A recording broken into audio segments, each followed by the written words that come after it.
कंझावाला थाना पुलिस ने पुराने और ट्रेडिशनल पुलिसिंग से आखिरकार हत्या के आरोपी को धर दबोचा।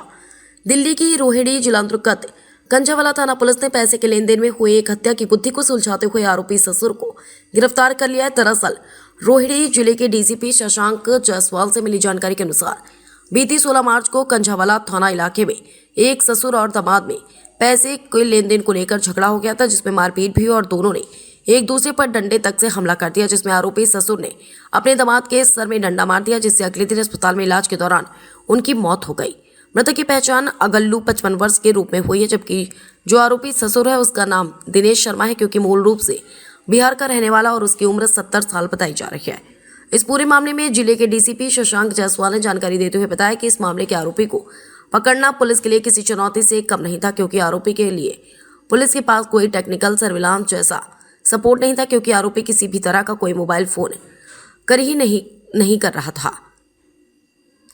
इस पूरे मामले में जिले के डीसीपी शशांक जायसवाल ने जानकारी देते हुए बताया कि इस मामले के आरोपी को पकड़ना पुलिस के लिए किसी चुनौती से कम नहीं था, क्योंकि आरोपी के लिए पुलिस के पास कोई टेक्निकल सर्विलांस जैसा सपोर्ट नहीं था, क्योंकि आरोपी किसी भी तरह का कोई मोबाइल यूज ही नहीं कर रहा था। ऐसे में पुलिस के लिए इस आरोपी को पकड़ना एक चुनौती थी, जिसके बाद डीसीपी के सुपरविजन में एसीपी कंझावाला सार्थक और एसएचओ कंझावाला कृष्ण कुमार समेत तकरीबन 40 पुलिसकर्मी इस पूरे मामले में आरोपी को पकड़ने के लिए जुटे थे। इतना ही नहीं, कंझावाला थाने की कई टीम में उड़ीसा और कर्नाटक समेत बिहार में भी उन्होंने जाकर रेड की, जिसके बाद जब पुलिस को पता चला कि आरोपी बिहार का रहने वाला है तो वह बिहार में जाकर शरण भी ले सकता है और वहीं से बिहार के रास्ते नेपाल फरार हो सकता है। इसके बाद पुलिस ने नेपाल पुलिस से भी संपर्क साधा और खुद एसीपी और शो कई दिन तक अपनी टीम के साथ आरोपी को पकड़ने के लिए बिहार में मौजूद रहे।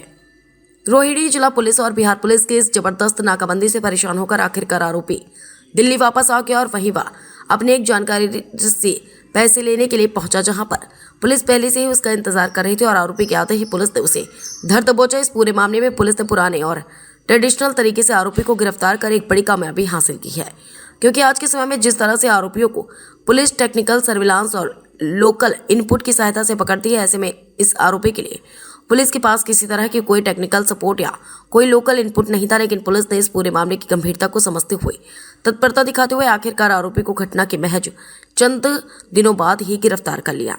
जिस तरह से पुराने और ट्रेडिशनल तरीके से कंझावाला थाना पुलिस ने आरोपी को गिरफ्तार किया, यह कंझावाला थाना पुलिस समेत रोहिणी जिले के लिए भी काबिले तारीफ है। दिल्ली से भारत भूषण, समाचार 24।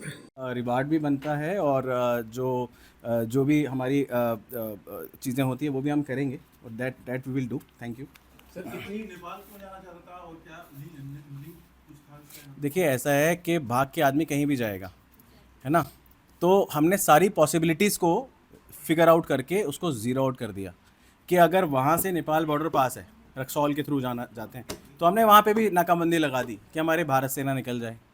हमने स्टेशनों पे आप ये देखिए कि 4 दिन की फुटेज स्टेशन पे, व्यक्ति स्टेशन होके देखने लगे सारी फुटेज कि अब आया था, अब गया गया गया। आप कितने लंबी फुटेज है, कितनी सारी ट्रेन जाती हैं, एक एक को बारीकी से देखना, उसमें मालूम कर लेना कि अच्छा ये दिल्ली की ट्रेन में बैठ गया, तो हमें पता चल गया अब दिल्ली आएगा। फिर हम शांत हो गए, फिर हमने वहाँ की टीम को थोड़ा सा रिलैक्स कर दिया, हमें पता है अब दिल्ली आएगा। दिल्ली में हमने फिर दोबारा शिकंजा कसा कि कहाँ कहाँ जा सकता है, किस किस से, भाई आएगा तो पैसे मांगेगा, क्योंकि फरारी काटने के लिए उसको पैसे चाहिए। किससे मांगेगा, कौन उसके सोर्सेज हैं, 2-3 महीने में किससे सबसे ज़्यादा बात करी है, किस किस को उसने पैसे उधार अपने रखे हैं और किससे वो पैसे ले सकता है। हमने उन सबको राउंड आउट कर लिया था, इसलिए ये पकड़ा गया। झगड़ा इन दोनों के बीच ही था या फिर कोई और लोग भी चल रहे थे? इसकी बेटी भी थी साथ में और उनकी वाइफ भी थी साथ में, जो दिनेश शर्मा है।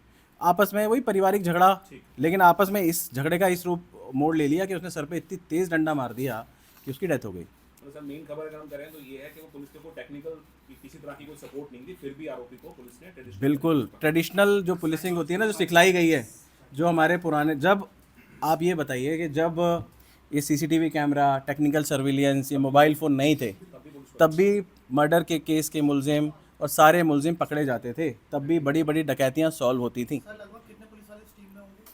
मुझे मैं आपको वही बता रहा हूँ कि इसकी तो कोई लिमिट ही नहीं है, क्योंकि अगर हम अपने देखें तो हमने 20 से 25 पुलिस वाले, उससे बल्कि ज़्यादा ही 30 से 40 तो हमने अपनी टीम लगा रखी थी। साथ में अगर हम हमने ऑब्वियसली बिहार पुलिस ने में बहुत सहयोग किया, वहाँ के एसपी साहब ने और सीनियर्स ने। वो 2018 बैच के आईपीएस ऑफिसर हैं, तो वहाँ के सीनियर्स और वहाँ के एसपी साहब ने, उन्होंने एसआईटी का गठन किया, हमें अपनी लोकल इंटेलिजेंस प्रोवाइड कराई, वहाँ पे सारे के सारे लोगों से राउंड अप कराया, बात कराई, ताकि हमें लोकल सब, हमें ऐसा ही लगा कि we are working in our state only. तो वहाँ पे इतना प्रेशर आ गया कि उसने आके बोला, जो कॉन्ट्रैक्टर है, कि जी वहाँ पे तो उन्होंने हमारे सारे रिश्तेदारों को बंद कर दिया, मतलब राउंड अप कर दिया, तो हम पे अब जगह नहीं है, अब हमारे को पैसे दीजिए आप। उन्होंने कहा बैठो, पैसे देते हैं आपको। तो वी कॉट हिम। सर सिर्फ पंजाब थाना पुलिस ने इसको पूरा जो है ब्रेक थ्रू किया, कोई और टीम नहीं थी इस केस में? नो, जब मैंने इनसे बात करी अपने सार्थक से और एसएचओ साहब से, तो दे वर कॉन्फिडेंट कि सर हम इसे पकड़ लेंगे, आप हम पे भरोसा दिखाइए। तो ये भी मेरी टीम है, तो मैंने इसमें कोई टीम नहीं लगाई दूसरी, मैंने इन पे भरोसा रखा और इन्होंने अपने भरोसे पे खरे उतरे और बहुत अच्छे से इस काम को अंजाम तक पहुंचाया।